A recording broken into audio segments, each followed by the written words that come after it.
Hey guys, it's Kristen with HK Wax Center. Today I'm going to talk to you about ways to remove wax strips. There are multiple different ways, and I know some people think that one way is better than the other.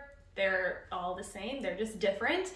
And sometimes you might even change your technique with removing the strip depending on the service that you're doing. So I thought it'd be helpful to go over the different types of ways to remove a wax strip, so you can make the choice for yourself. Now, before I dive in, if any of y'all have any questions, comments, concerns, feel free to comment down below. Also, subscribe. If you have any questions, I love getting to chat with y'all and answer any questions that you may have and help you guys.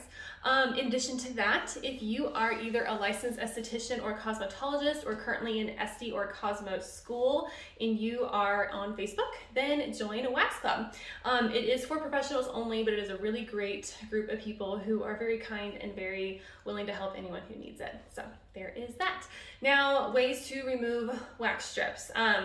First, we need to make a strip. So let me bring you over to my silicone mat that I'm going to be practicing on. Oops, is that going to stay? There it is. Okay. If you're practicing strips, this is a great way to practice it because you can remove the strip and reuse it if you so choose. I'm not wearing gloves in this case, so I will not be reusing this wax, but really, really great way to practice your wax strips. So let me just I'm gonna lay 2 strips real quick, and then I will show you the first step. Okay, there it is. 1 and 2. When you're applying your wax, obviously you want to apply a lot of pressure. I know some people are nervous and think they're gonna hurt your customer, but don't worry, you won't. They will be fine.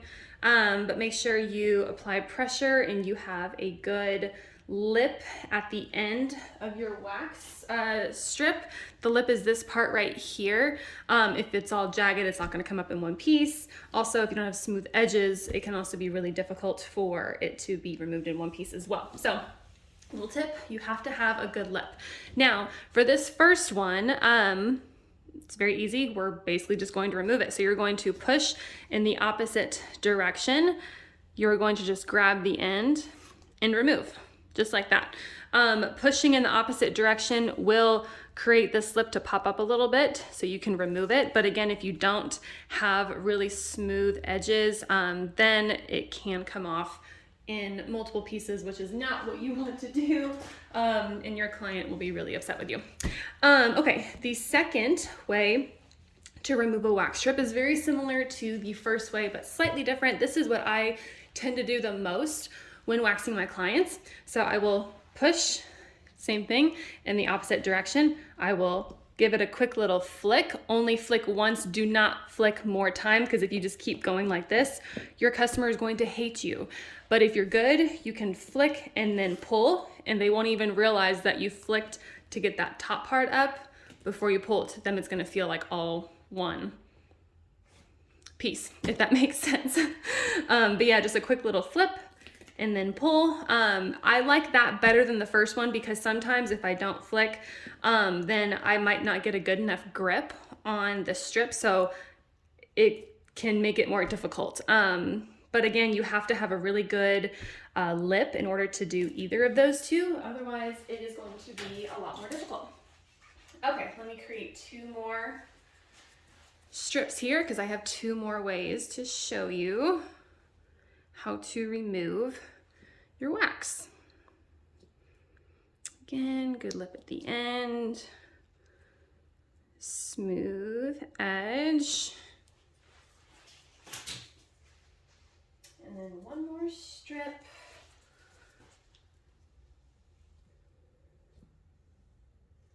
Make the lip and come down.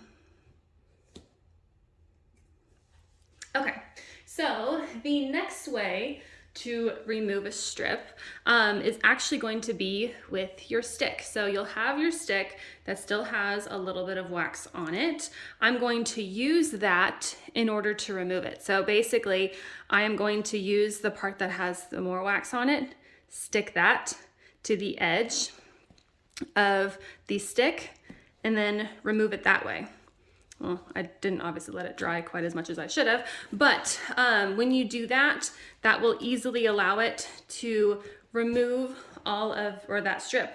With this, you can also do what I just did, and you can use, if there's any little bits of like leftover, like there's a little string right there, you can use this to remove that string or that little bit of wax. Wax sticks to itself. So this is a great tool, especially maybe there's a place that's hard to reach. You can always just take that little end, stick it there to remove it, and you'll be able to easily get the strip off. Now, the last way is also going to be similar to that, but slightly different. We are going to use another strip in order to remove this. So you would need to make sure it's a little tacky. Hopefully I didn't, okay, there we go. So then you would just take the edge, stick it on there like that, which will allow you to grip the wax, and then remove it like this. So these ways are using something else to remove it, where the first two ways are just using yourself, your hands.